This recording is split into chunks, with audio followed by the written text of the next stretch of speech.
આપણે કરી શકીએ છીએ, ચોક્કસ કરી શકીએ. Yes I can. Helen Keller આંધળી હતી, મૂંગી હતી, બેરી હતી, એને પ્રશ્ન પૂછ્યો કે ત્રણેય નથી એનું દુઃખ નથી તમને? હેલન કેલર શું બોલ્યા કે મને આંખ નથી એનું દુઃખ નથી, પણ જેને આંખ છે પણ વિઝન નથી ને એવા લોકોનું મને બહુ દુઃખ છે. હું કરી જ શકું. અને એવા લોકોની વાતો ન સાંભળો જે તમને અટકાવે, જે તમને રોકે, જે તમને પાછા પાડે. હું કરી જ શકું. એક માછીમારનો દીકરો રાષ્ટ્રપતિ બની શકે, પોતાની બહેનની બંગડીઓ વેચીને કલામ એરોનોટિકલ એન્જિનિયર બની શકે, તો અહીંયા બેઠેલા યુવાનો શા માટે આ લેવલ પર ન પહોંચી શકે? સેકન્ડ થિંગ છે ડેડિકેશન. કેવળ ડિટર્મિનેશન, કેવળ સંકલ્પથી, કેવળ સપનાથી એ તો મુંગેરીલાલ કે હસીન સપને થઈ જાય. You have to pay the price for the precious thing. કિંમત ચૂકવવી પડે. થોડાક વર્ષો પહેલા જીનીવામાં કોન્ફરન્સ હતી, બિલ ગેટ્સનું એક લેક્ચર હતું. લેક્ચરનું ટાઇટલ હતું business at the speed of light. Business કઈ ગતિથી કરવાનો? શાપરની ગતિથી, મેટોડાની ગતિથી, આજીની ગતિથી, સમ્રાટની ગતિથી, ભક્તિનગરની ગતિથી? કઈ ગતિથી? At the speed of light. લાઇટની ગતિથી બિઝનેસ કરવાનો છે. એ બિલ ગેટ્સ દર કલાકે 4 કરોડ કમાય છે. દર કલાકે 4 કરોડ કમાય છે. રાત્રે સૂઈ જાય 6 કલાક, સવારે ઉઠે ત્યારે 24 કરોડ રેડી હોય. આપણે ચાનું ઠેકાણું ના હોય. એમને એમ સફળતા મળી છે. 46 અબજ ડોલર દી એસેટ. બિલ ગેટ્સ લખે છે સિએટલની એક નાનકડી સ્કૂલની અંદર સ્કાઉટ બોય તરીકે સિંગદાણા વેચવાનું કામ પણ કર્યું છે.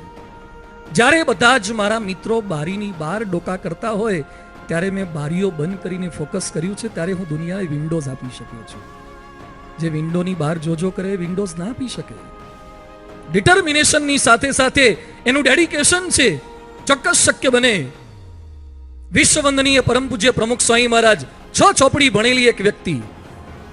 આજે રાજકોટનું એક મંદિર આપ જોવો છો, આ તો ખાલી સેમ્પલ છે. આવા 55 દેશમાં 1300 મંદિરો છે.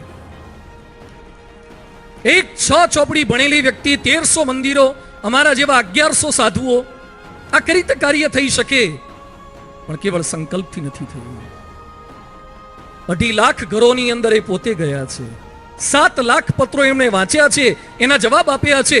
18,000 ગામડાઓમાં ગયા છે. ગુજરાતનો, ભારતનો કયો વ્યક્તિ 18,000 ગામડાઓની અંદર વ્યક્તિગત રૂપે ગયો હોય?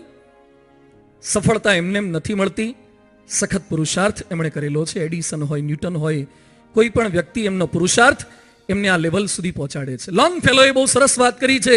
The heights by great men, reached and kept, were not attained by sudden flight. કેબીસીમાં રમત રમીને કરોડપતિઓ બહુ નથી થયા. કોણ બનેગા કરોડપતિઓ જોઈને. એ તો એની જાત મહેનતથી આગળ વધ્યા છે. ક્યારે આગળ વધી શક્યા છે? નેપોલિયન લખે છે 32 વર્ષે જે અડધું વિશ્વ જીત્યો તો એ નેપોલિયન લખે છે મારી સ્કૂલના બીજા છોકરાઓ જ્યારે રમતોમાં વ્યસ્ત હતા ત્યારે હું યુરોપના નકશાનો અભ્યાસ કરતો હતો. યુરોપના નકશાનો અભ્યાસ કરે, ડેડિકેશન, ત્યારે શક્ય બને છે. નિષ્ફળતા મળશે. સંકલ્પથી, કેવળ થોડા ઘણા પુરુષાર્થથી સફળતા ન પણ મળે. નિષ્ફળતાની વચ્ચે ટકી રહેવું છે. 10 સપ્ટેમ્બર 1964 ચાઇનામાં એક બાળકનો જન્મ થયો. ભણવા મૂક્યો. 5મામાં 2 વખત નપાસ થયો. 8મામાં 3 વખત નપાસ થયો. કોલેજમાં 3 વાર નપાસ થયો. હાર્વર્ડ યુનિવર્સિટીમાં એપ્લાય થયું, 10 વખત રિજેક્શન આવ્યું. કુલ અભ્યાસમાં 24 વખત નિષ્ફળતા મળી. મેથ્સમાં 120 માંથી 10 1 આવ્યા, એક જ માર્ક આવ્યો, 1 આઉટ ઓફ 120. નોકરીમાં 30 અરજી કરી, બધી રિજેક્ટ થઈ. પોલીસ માટે એપ્લાય કર્યું, રિજેક્શન આવ્યું. કેએફસીના સ્ટોરમાં એપ્લાય કર્યું, 24 જણામાંથી 23 સિલેક્ટ થયા. Unfortunately he was 24th. હવે શું કરતો હોય? પાનનો ગલ્લો ખોલીને બેઠો હોય, ચાપડી ઊંધિયાની લારી કરી હોય.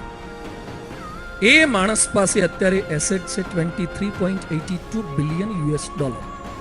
50,000 લોકોને રોજી રોટી આપે છે. હમણાં હોંગકોંગમાં એક મકાન લીધું છે 1300 કરોડ રૂપિયાનું.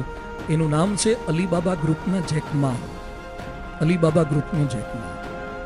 જેને ઇંગ્લિશ નહોતું આવડતું, ચાઇનીઝ માણસ, 30 વખત અભ્યાસમાં નિષ્ફળ, નોકરીમાં નિષ્ફળતા, અને આ લેવલ સુધી પહોંચી શકે.